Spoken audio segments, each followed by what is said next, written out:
मनोहर, मुझे वंदे मातरम आम आदमी पार्टी की रैलियों में, आम आदमी पार्टी की सभाओं में जब भारत माता की जय और वंदे मातरम जोर जोर से लगाए जाते हैं, किसी दिन लगाने का मन हो तो आ जाना हमारी पार्टी के कार्यक्रम में, आपसे ज्यादा तेजी के साथ वहां पर वंदे मातरम लगाएंगे। सदन में भी लगाना चाहते हो लगाओ। तो आप इन नारों के पीछे, ये नारे देशभक्ति के हैं, ये नारे देश की रक्षा के हैं, ये नारे देश को आजादी दिलाने के लिए है, ये नारों के पीछे अपने गुनाहों को छिपाने के लिए नारे नहीं है, मैं कहना चाहता हूं। और आप क्या कर रहे हैं?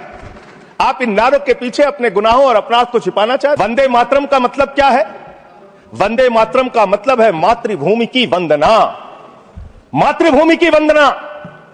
हम मातृभूमि की वंदना करते हैं, तो आप कैसे मातृभूमि की वंदना कर रहे हैं?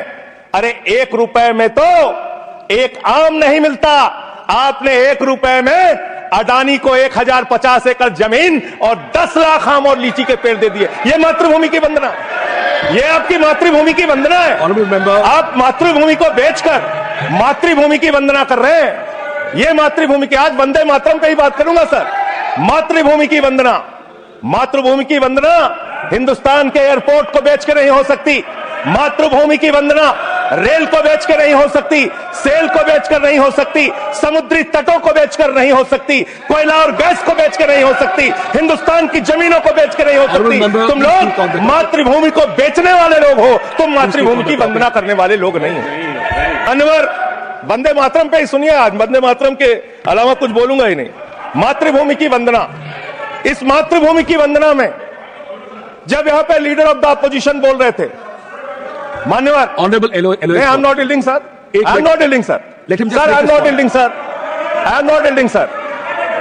जब लीडर ऑफ अपोजिशन बोल रहे थे, authenticate it please then. जब leader, sir I am not yielding, sir I am not yielding, जब यहां पे लीडर ऑफ अपोजिशन बोल रहे थे, No point of order. खड़गे साहब, उनके मुंह से No point of order. दलित शब्द निकल गया, दलित शब्द निकल गया।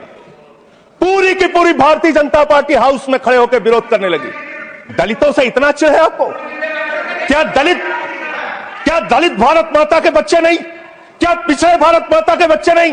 क्या आदिवासी भारत माता के बच्चे नहीं? अगर दलितों, पिछड़ों, आदिवासियों की बात होगी तो आप विरोध करेंगे, आप विरोध करेंगे। हिंदुस्तान के सबसे युवा क्रांतिकारी जिन्होंने फांसी के फंदे को चूमा, वंदे मातरम का नारा लगाया, शहीद खुदीराम बोस, शहीद रोशन सिंह, शहीद राजेंद्र लहड़ी, शहीद अशफाक उल्लाह, शहीद राम प्रसाद बिस्मिल, शहीद प्रफुल्ल चाकी, हिंदुस्तान के तमाम क्रांतिकारियों ने जब फांसी के फंदे को चूमा, शहीद आजम भगत सिंह, शहीद सुखदेव, शहीद राजगुरु, सबने वंदे मातरम का नारा लगाया, सबने वंदे मातरम का नारा लगाया। और शहीद खुदीराम बोस को अब आप याद कर रहे होंगे, मैं पिछले 31 साल से 3 दिसंबर को शहीद खुदीराम बोस की जयंती का आयोजन करता हूं। मेरी संस्था का नाम शहीद चंद्रशेखर आजाद के नाम पे है। शहीद खुदीराम बोस हिंदुस्तान के वो क्रांतिकारी थे, जब उनको फांसी के फंदे पे चढ़ाया गया और उनका जब अंतिम संस्कार हुआ तो जो राख उनके अंतिम संस्कार से निकली, मान्यवर, उसको बंगाल की मां तावीज बना के अपने बच्चों को पहनाती थी कि ऐसे ही बनना हिंदुस्तान के लिए क्रांतिकारी। यह इतिहास, यह हिंदुस्तान का इतिहास।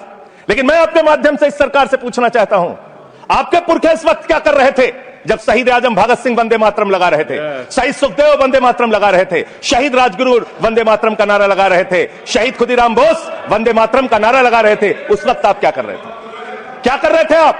वंदे मातरम का नारा लगाकर लोग जेल गए, लाठियां पड़ी उनको।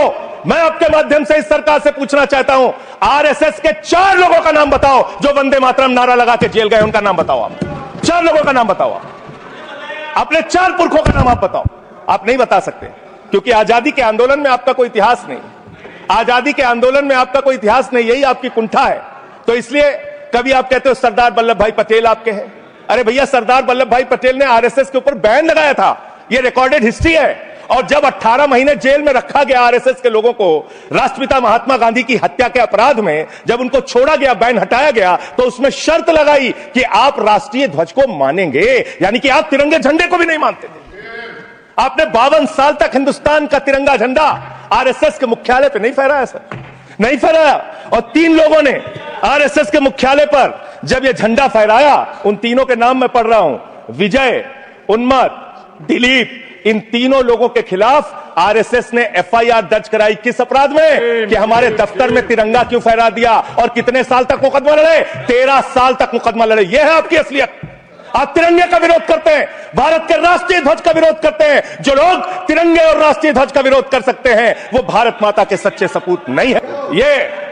ये है 28 दिसंबर 1949 का ऑर्गेनाइजर पत्र। इसको भी रखूंगा क्योंकि आज गृह मंत्री जी और लीडर ऑफ द हाउस दोनों कह के गए रिकॉर्ड पे सारी चीजें आनी चाहिए। इसको रिकॉर्ड पे रखना चाहिए। इतिहास देश को पता चलना चाहिए किन लोगों ने देश के साथ गद्दारी की, किन लोगों ने तिरंगे का विरोध किया, किन लोगों ने राष्ट्रगान का विरोध किया। आपको यह पढ़ के सुनाना चाहता हूं।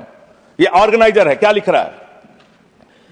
What is the moral sanction behind government's choice of Jana Gana Mana except that it can be made an item of entertainment. आप राष्ट्रगान का विरोध कर रहे हैं, आप भारत के राष्ट्रगान का विरोध कर रहे हैं। आपके मुख्य पत्र में भारत के राष्ट्रगान का विरोध लिखा गया है।